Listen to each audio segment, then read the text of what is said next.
friends, welcome to Raj Malhotra's IAS Academy. I am Ekam Jyot and I shall be taking the today's session for the International Relations Current Affairs. And we shall be discussing 8 topics for today. The first one we will be discussing today is International Labour Organization. The second one for today shall be on the Asia and Pacific Regional Meeting, that is APRM. Third one for today shall be Singapore Declaration. These two topics are a subset of the ILO only. In this context, I will be discussing complete International Labour Organization with you. And another topic shall be on the ASEAN's 5-point consensus. Then Global North and Global South. There are few terms which have been in news since long and we will be discussing each one of them. These are Global South and Global North, first, second and third world, right, and the concept of East and West and world system approach. These are all the topics which we will be discussing today. So let's begin the discussion. The first one we are going to start with this International Labour Organization. So let's begin the discussion. Let us now know something more about the International Labour Organization. What is it? It is a tripartite UN agency. That is एक UN की agency है ये. How many total UN agencies are there? There are 15. Currently there are 15 UN agencies and ILO is one of them. And what does this word tripartite means? That is, there are 3 parties which are sitting together and discussing over certain issues. Which are these three parties? They are government, workers and employer. ये 3 लोग बैठते हैं and they are discussing certain issues. What are those issues? They are discussing the ways to step further in the betterment of the working class. That is, working class के लिए conditions को कैसे modify करना है. This is what they are discussing. What is the current strength of the ILO? It is 187 members. That is, अभी currently 187 members हैं इसमें. And then principle क्या है? It is based on the tripartite principle, that is negotiation is held between the 3 parties. और क्या क्या function है इसके? It sets the labour standard, policies को और प्रोग्राम्स को ये इवॉल्व करता है which are focused toward the betterment of the working class again, right. Working condition को बेटर करना for both men and women, right? This is what is it focused on, right? Then it was formed in year 1919 by the Treaty of Versailles. See, what happened in 1919 was the end of World War I. उसके बाद क्या हुआ? Peace negotiate करने की बात हुई and then the Treaty of Versailles came into being and under this treaty there was the formation of the ILO, right? And there was another organization which was formed during that time.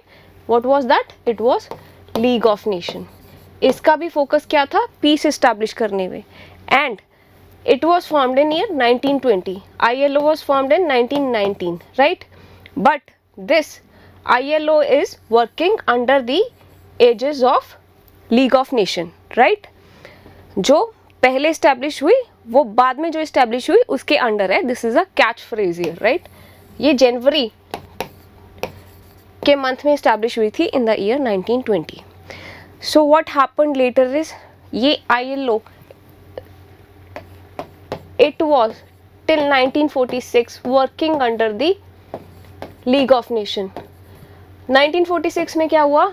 League of nation खत्म हो गई and there came another agency which is United Nation. 1946 के बाद ये UN के under fall करने लग गई, right. So this is one of the first specialised agency of the United Nation. It is the very first, not one of the first, it is the very first agency of the United Nations and it came under the ambit of United Nations in the year 1946. This is very important fact. One of the very important prelims fact I have just stated, right? What next? Headquarters कहाँ है इसका? In the Geneva, Switzerland में, right? And what is the founding mission? See, इसका focus क्या है? Social justice को improve करना ताकि peace promote किया जाए and it is focusing on the universal and lasting peace, that is peace for all. So this is but obvious when we know about the origin, that it was formed after World War I. So major focus क्या है? Social justice, that is dialogue को promote करना amongst the various section of societies, social dialogue को promote करके peace पे और universal peace पे focus है इसका, right? Then it promotes the internationally recognized human and labor rights. As I just told, इसका focus है working class. So it is also focused on the human rights, right? And then 1969 में इसको Nobel peace prize भी दिया गया था. Every fact regarding this organization is important, so do keep in mind. Organizational structure क्या है ILO का? See, it is composed of 3 bodies. What are those 3 bodies? The first one is International Labour Conference. इसके under आ जाती है there is a governing body, and उसके नीचे आता है International Labour Office, right? 3 bodies है. The first one, International Labour Conference, ये क्या करती है? It meets once in a year, annually मिलते हैं ये कहाँ? जेनेवा में, and वहाँ पे बैठ के ये broad policies and parameters को decide करते हैं. And then there is this governing body which is meeting thrice a year. कहाँ पे? In the Geneva only, they are meeting thrice a year, and ये क्या करते हैं? Daily based policy decision making लेते हैं. And then we have the International Labour Office जो कि policy implement करता है, and it is working as a secretariat, right? It is working as a secretariat of the ILO. As I just explained, the second one here is governing body. Geneva में मिलते हैं thrice a year, and then it is taking the policy decisions. And International Labour Office है हमारे पास, which is working as a permanent secretariat to the International Labour Organization, right? All 3 are based in Geneva only, right? Function क्या है ILO के? See, coordinated policies या programs को create करना, right? And these policies and programs are directed towards the social and labor issues, that is labour class और working class की upliftment की बात हो रही है यहाँ पे. And then the other function can be the adoption of the international labour standard, that is international level पे लेबर स्टैंडर्ड्स को अडॉप्ट करना एंड उनको पीरियोडिकली रिवाइज करना. देन मेंबर स्टेट्स को असिस्ट करना in the policy making towards the working class, right? Then human rights की protection भी इनका एक फंक्शन है, राइट? कौन सेट करता है international labour standards? See, these are set by the international Labour Organization, that is ILO कुछ labour standards को सेट करती है. और ये कैसे करते हैं? By discussing the matter with the 3 bodies, which are these 3 bodies? These are government, the workers and the employer. तीनों बैठते हैं और कुछ पॉलिसीज नेगोशिएट करते हैं, and those policies are given the concrete shape bye the international Labour Organization. And उसके बाद क्या होता है? इंटरनेशनल लेबर कॉन्फ्रेंस उन पॉलिसीज को अडॉप्ट करती हैं और क्या करती हैं? इस पे ब्रॉड गोल्स सेट करती हैं, right? And those goals are accomplished by the help of governing body. Governing bodies daily based policy making करती हैं, एंड उन पॉलिसीज को जो है international Labour Office which is a secretariat, वो उनको इम्प्लीमेंट करते हैं. This is how the entire process works, right? And जब कोई लेबर पॉलिसीज और स्टैंडर्ड्स की इम्प्लीमेंटेशन की बात होती है, then their countries have to sign it, right? They have to adopt it. There are 2 ways of adoption. First is just signing it, sign करना उनको. Second way is the ratification, ratify करना, right? The ratification is a step further than signing. Countries पहले sign करती हैं and then parliaments उनको ratify करती हैं, right? The signing makes a country non binding. जिन्होंने सिर्फ साइन किया है उन पे ये स्टैंडर्ड्स नॉन बाइंडिंग है, राइट? एंड जिन्होंने रेटिफाई भी किया है लाइक जिनकी मतलब हेड ऑफ स्टेट्स ने इनको साइन किया, देन उनके पार्लियामेंट्स ने इनको अडॉप्ट भी किया. This is what we mean by ratification. जब कोई कंट्री किसी कन्वेंशन को रेटिफाई कर देती है, then it becomes a binding in nature, right. So उन कंट्रीज पे ये ट्रीटी बाइंडिंग है, otherwise it is non binding for the signatories, right. What is this decent work agenda? ताकि सारे लेबरर्स को एक डिसेंट वर्किंग कंडीशंस प्रोवाइड कराई जा सके, right. As a part of the mission, the ILO aims to achieve a decent work for all by promoting the social dialogue. Social dialogue, that is dialogue among the three parties, that is government, worker and employer. इनके बीच में एक dialogue promote करना and focusing on the social protection and the employment creation, that is job creation का भी यहाँ पे बात की गई है. As well as respect for the international labor standards, that is international labor standards को भी adhere करना. This is their decent work agenda of the ILO, right. What are the 8 core conventions of the ILO?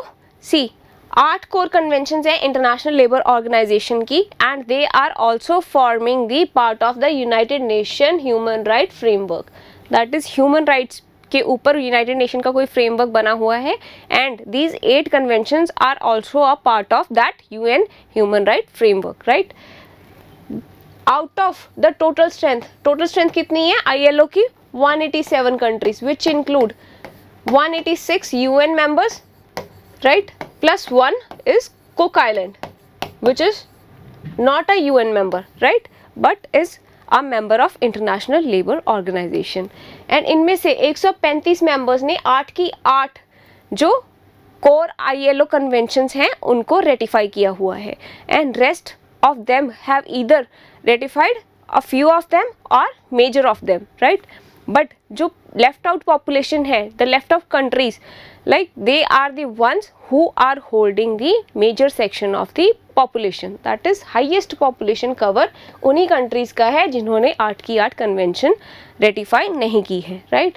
What are these 8 conventions? These are forced labor convention, these 2 are on the forced labor, then equal remuneration, then discrimination को avoid करने के लिए in the employment and occupation, and then we have the minimum age convention, worst form of child labor convention, right.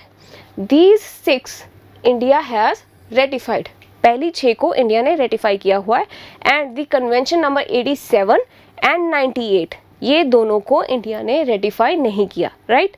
India is not has not ratified the last 2 conventions, right. What are these conventions that India haven't ratified? These are the freedom of association, protection of right to the organized convention, right, right to organize and collective bargain. इसके ऊपर भी एक convention है international Labour Organization की that India has not ratified. See, India is a founding member of ILO, as I just told 1919 में बना था, and India is a founding member, and ILO की गवर्निंग बॉडी का member, the one I told कि International Labour Conference है, then we have the governing body, then we have the international Labour Office. ये governing body की membership India ने 1922 में ली थी, right. First ILO office कब set हुआ था? इन ईयर 1928, राइट. ये 8 प्रिंसिपल्स हैं जिनमें से 6 इंडिया ने अडॉप्ट किए हैं, right. These are the 6 principles which India has ratified to, but बाकी 2 I have just explain to you. Convention number 87 and 98 को इंडिया ने रेटिफाई नहीं किया. What is the reason for not ratifying? क्योंकि हमारे यहाँ पे गवर्नमेंट सर्वेंट्स पे कुछ रिस्ट्रिक्शंस लगाई जाती हैं under certain rules and regulation. अगर इंडिया ने 87 एंड 98 को अडॉप्ट कर लिया, रेटिफाई कर लिया, then it would be contrary to those restrictions and we will have to do away those restrictions. What are those restrictions which are applicable on the government servants? These are the right to strike, that is strike का right देना पड़ेगा उनको, and then right to openly criticize the government policies. What can be the repercussions? Instability, right.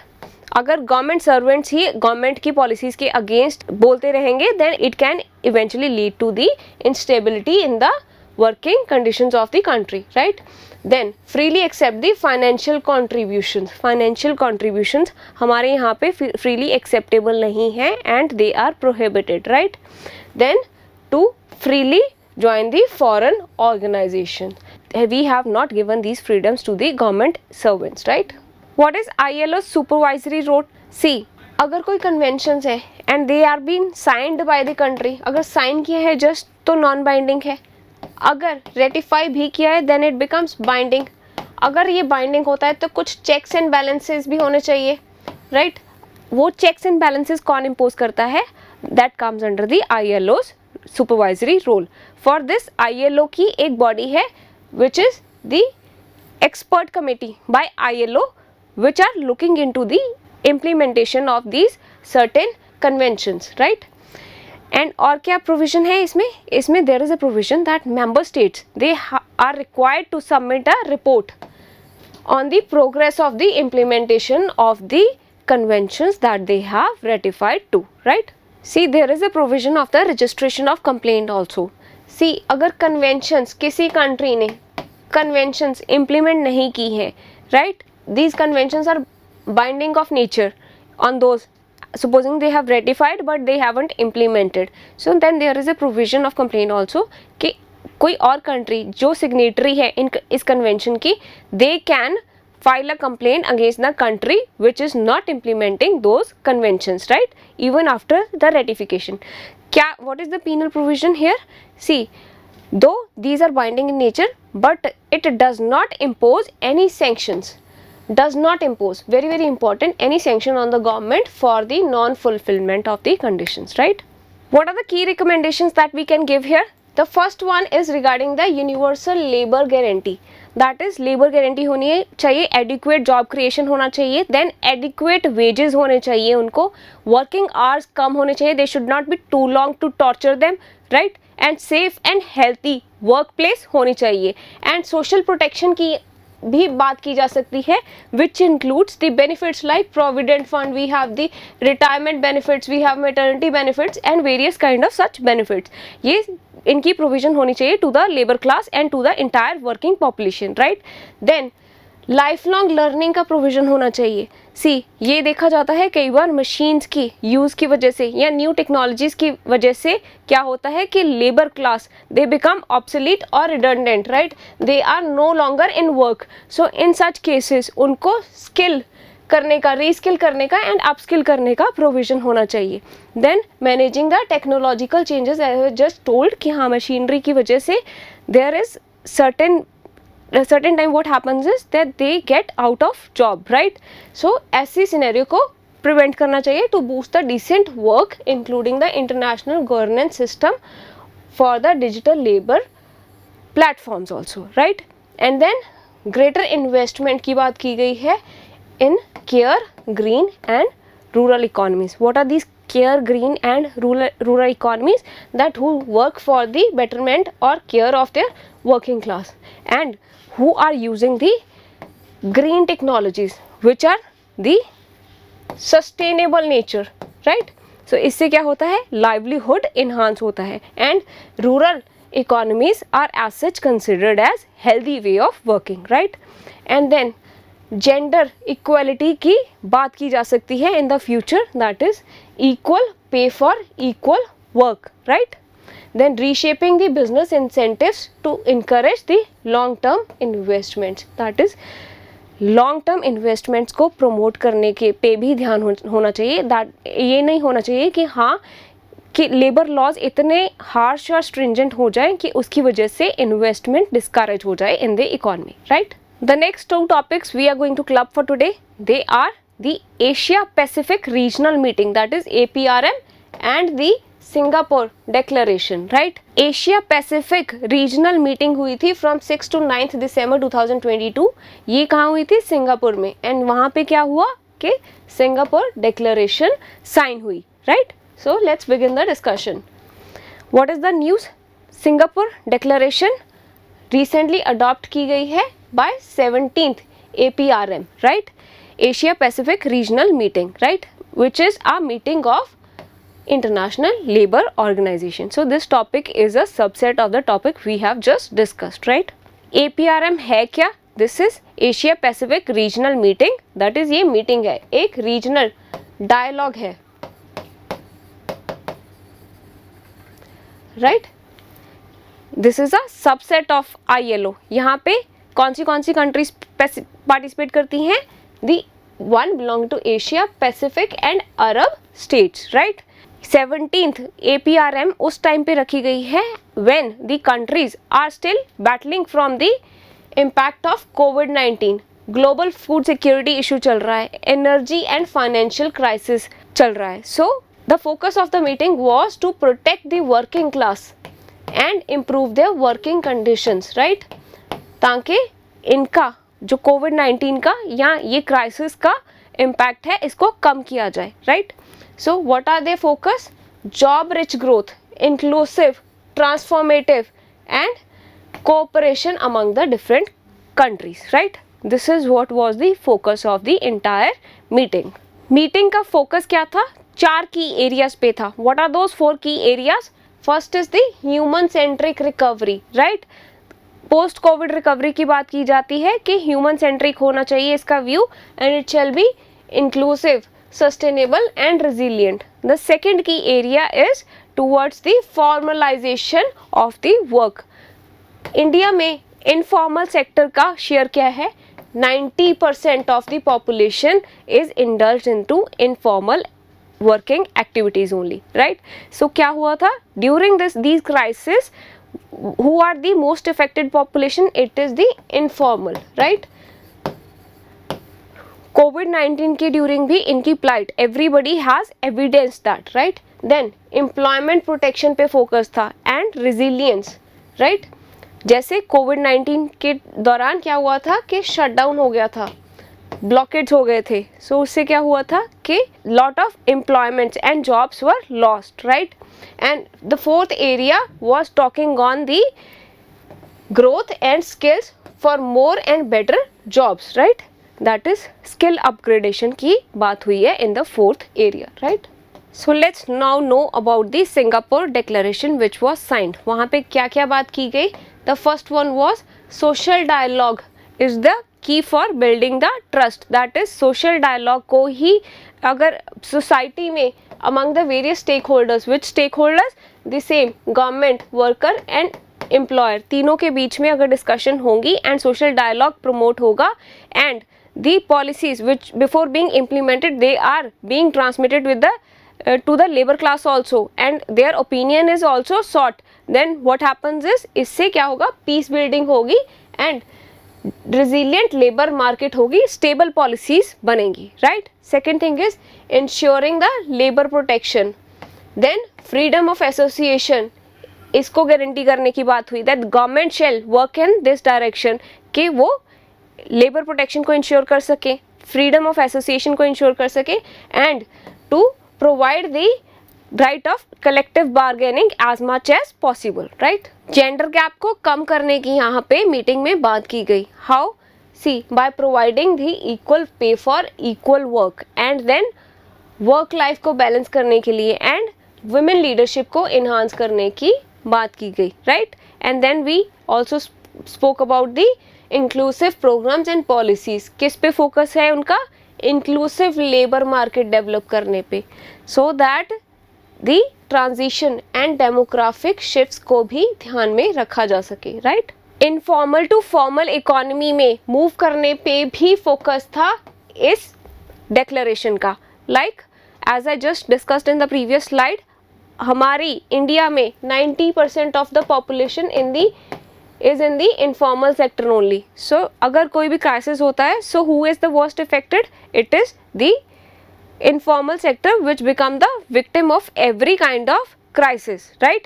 As we witnessed in the COVID-19 scenario. Labor migration को लेके भी rules अच्छे होने चाहिए. See, what we have seen is these days there is a trend of inter-country or maybe intra-country migration. So उससे क्या होता है जब वो किसी और country में जाते हैं या अपने state से move करते हैं, they are either informal in nature or they are contractual jobs, right? सो इसमें क्या होता है कि उनको एम्प्लॉयमेंट बेनिफिट्स नहीं दिए जाते, उनको अकोमोडेशन की कंडीशंस उनकी सही नहीं होती, and they are also not given the proper wages. So इन सब चीज़ों पे भी there was a discussion in the Singapore declaration. Then it also spoke of the protection in the situation of crisis. It wanted the government to facilitate the transition to the peace, security, decent work in the situation of the crisis. That is, crisis में भी peace, security और decent working condition पे government का focus होना चाहिए. The next topic we are going to take up is ASEAN. As we just discussed कि 5-point consensus है कुछ 5-point consensus of the ASEAN which is termed as 5PC also, which is very important for the exam. So let's first look at the map of the ASEAN nation. कौन-कौन members हैं? It's Myanmar, Thailand, Laos, Cambodia, Vietnam and Malaysia. See, इतना हो गया mainland Southeast Asia, and then we have the maritime Southeast Asia. The rest of part is the maritime Southeast Asia. These 5 countries, that is Myanmar, Thailand, Laos, Cambodia and Vietnam, they form the part of the mainland, whereas Malaysia forms the part of the mainland also and maritime also. Pink में थोड़ा यहाँ भी है वहाँ भी है. Malaysia is spread over 2 territories, right? And then we have the Singapore and Brunei, right? Then Indonesia, पूरा green वाला, it is all Indonesia. It is also part of ASEAN, and then we have the Philippines. These are the 10 countries in the ASEAN, right? News क्या है? Indonesian foreign minister ने recently बोला है कि to find the problem for the Myanmar issue, right? क्या focus होना चाहिए सब कंट्री का? On the 5-point consensus of the ASEAN, that is 5PC का ही पाथ अडॉप्ट करना चाहिए, then taking a different pathway, right? See, ASEAN has been in news for a long time. Last month भी बहुत news में था, and again back again it is again in news because of the ASEAN's 5-point consensus, right? So we shall know every point about it. So I will discuss this topic in a little detail, right? What does ASEAN stands for? It stands for Association of Southeast Asian Nation. है क्या ये? Regional organization है which is focused on the Southeast Asia, right? 1967 में बनी थी by Bangkok Declaration which is also known as ASEAN Declaration, right? Secretariat कहाँ है इसका? In Jakarta, Indonesia. What is the motto? One vision, one identity and one community. This is the motto of, right? जो ASEAN की 10 country हैं, they are all sitting together and making the policy agenda all together, right? यहाँ पे भी towards the Myanmar they have a coordinated policy framework, right?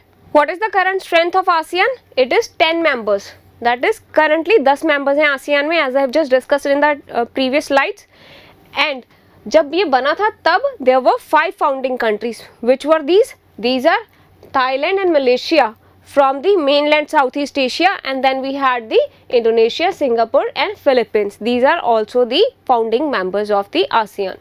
What are the objectives? See, वही set objectives हैं जो हर organization की होती हैं, जैसे economic peace को promote करना, social progress, cultural development पे focus करना, regional peace पे focus करना, stability को maintain करना, then rule of law को implement करना, and very important UN principles को adhere करना, that is adherence to the principles of the UN Charter, and then promotion of the collaboration amongst the member states and mutual assistance and cooperation with the other international as well as the regional organizations.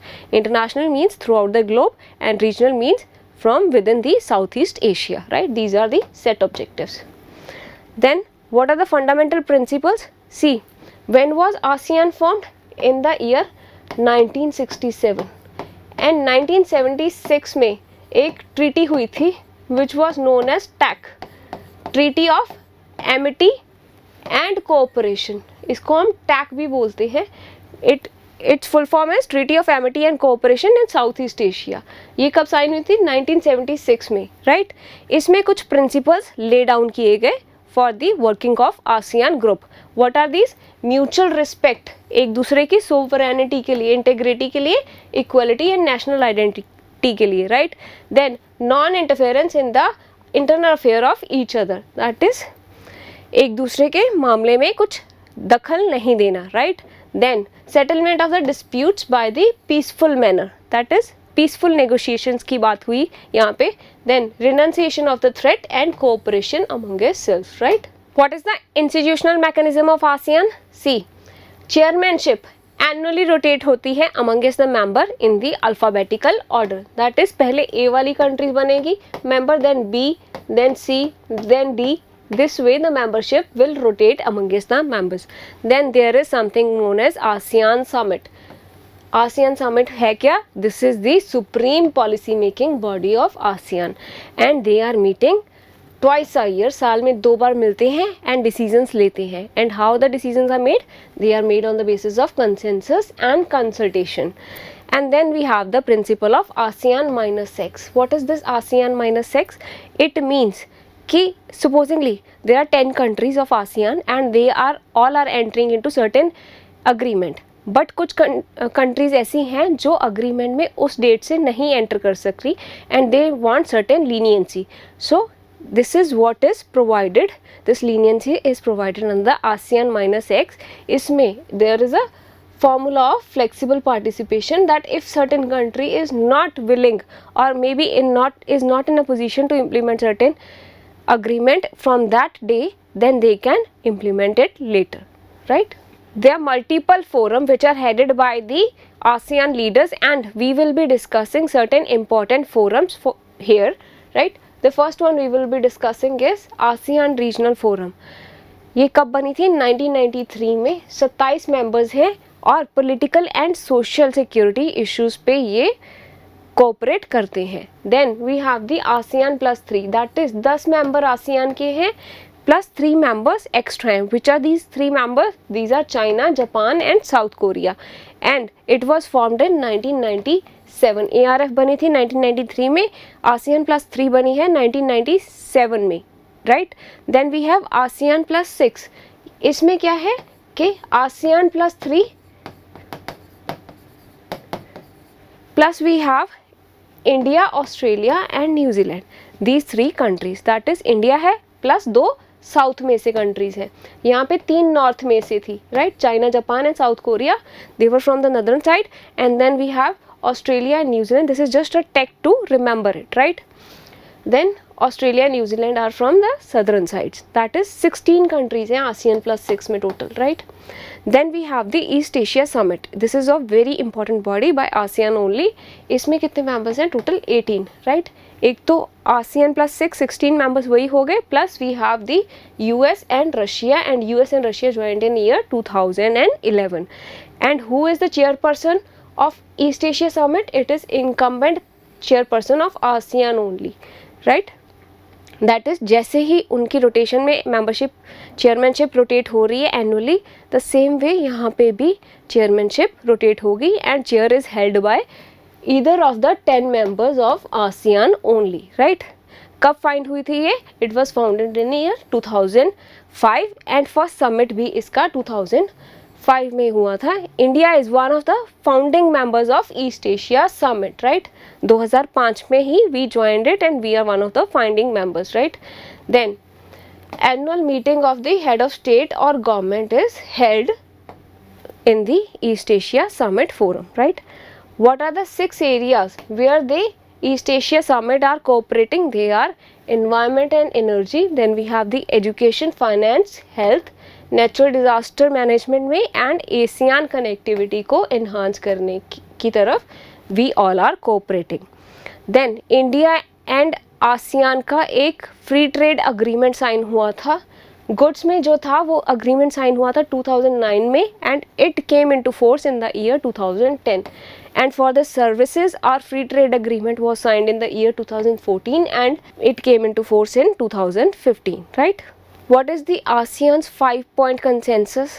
See, ये क्या है कि एक solution है to Myanmar's crisis, right? Myanmar की तरफ सब countries का क्या अप्रोच होना चाहिए? This is what it is providing for and it provides for the immediate end to the violence, right? That is violence खत्म होना चाहिए, डायलॉग प्रमोट होना चाहिए अमंग ऑल द पार्टीज, बातचीत करके ही डायलॉग का सोल्यूशन होना चाहिए and it also provides for appointment of special envoy. Envoy here means a messenger, like which our country sends to another country. This is what is meant by the word envoy. Special envoy की provision होनी चाहिए and humanitarian assistance promote होनी चाहिए by ASEAN members, right? Then the special envoy's visit to the Myanmar also is what it is proposing, right? That is her country का एक special envoy Myanmar में visit करेगा and they will be trying to find out the solutions to the problem, right? See, there are few terms which have been in news and we will be discussing them one by one. The first one we will take up here is global north and global south. What is the news? See, हमारे external affair minister ने recently बोला है कि India would be the voice of Global South. कहाँ पे? At G20 platform. We have just assume the presidency of G20 and हमारे external affair minister ने statement दी है that we will be the voice of Global South, that we will be taking up their agendas further in the G20, right? What is this Global South and global North? Global North में काफ़ी countries आ जाती हैं, those who are developed like US, Canada, Europe, Russia, then we have New Zealand and Australia also, right? And global south में the countries which fall in the Asia, Africa or maybe South America, they are considered as global south and they are considered comparatively least developed countries either or underdeveloped or maybe they are developing in nature. And यहाँ पे ये माना जाता था कि the global north is the progressive and they are the idealistic societies. But what happens is nowadays the countries like India and China, they are emerging to be very strong economies. So इससे क्या हो रहा है? It is challenging the idea that the north is the ideal, right? See, in the history if we look at, there were like certain terminologies like first world, second world and third world countries. We will look at it, what was it, right? What happened in is 1950s में cold war era था, right? So what happened that time is कि first world countries किनको बोला जाता था? US and western Europe के जो allies है उनको. एंड देन कम्युनिस्ट ब्लॉक वाले को बोला जाता था second world. It includes the countries like Soviet Union, China and Cuba, right? That is USSR, then we have the China and Cuba and other friends also there were, right? And then we had the third world countries, ना तो जो first world में थे ना second world में, that they did not want to join either of the groups. So this way India was a part of the third world countries, right? And then what is this eastern and western countries? As we all know, western countries are those which are economically developed and they have certain level of prosperity, and eastern countries which are still in the phase of transition, that is the least developed countries or maybe underdeveloped countries. This is what we call as eastern countries, right? एक ये terminology है. Second one is the first, second, third world countries, and then we have the south and the global north, right? See, what happened is कि 1991 में there was the disintegration of USSR. So उससे क्या हुआ कि communist bloc खत्म हो गया. सो उससे क्या हुआ कि एक ही, दैट इज कैपिटलिस्ट ब्लॉक के बिना और कंट्रीज के पास किसी और के साथ अलाइन होने की चॉइस नहीं थी, that they had to side with only capitalist USA only, right? And east and west की जो क्राइटेरिया है which is also very much not healthy because it perpetuate the stereotypical thinking about the African and Asian countries that ये progressive nations नहीं है, right? See, if we are using certain terminologies, our head of states are using certain terminologies, then we have to know how to defend that terminology. So how is this global south a better term? ये better कैसे है east and west classification से and first world, second world, third world से? How is it? Because हमारी कुछ similarities हैं, southern countries की कुछ सिमिलैरिटीज़ हैं in the status of wealth, education and health care. इन चीज़ों में we almost compete at almost the similar level, and there is a history of colonization of almost all the southern countries, right? And then we have the history of historical exclusion from the prominent organization like United Nations Security Council, right? वहाँ पे भी, as I explained in my previous class, there were P5 member who are dominant there, and though there is China which is a part of it, but Africa has nowhere got the representation in the P5 nation, and also our voice need to be echoed to reach till that level, right? So what is the criticism here? See, there are certain countries which believe कि global south and north की classification भी आप नहीं है. How?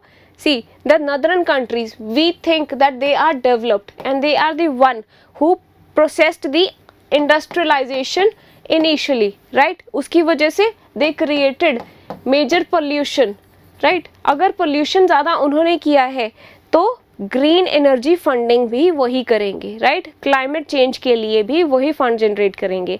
But the northern countries, certain countries in the north block, they have an objection कि countries like India and China, as we all know कि China is known as world factory, right? So अगर इतनी industrialisation China में है, so it might have also contributed to the pollution. Then why is it not contributing in funding the green energy, right? This is the criticism here, right? What is the way forward here? See, multipolar world का era है. So if one country's economy is impacted or maybe its society is impacted, then it can have a lasting effect over all the others as well.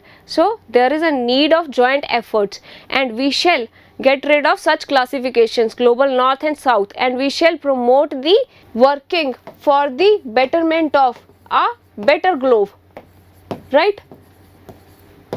That is developing and developed countries की classification से बाहर आके हमें as a globe अपने आप को promote करना चाहिए, and we shall focus on the promotion of the countries which are lagging behind in the eastern region also.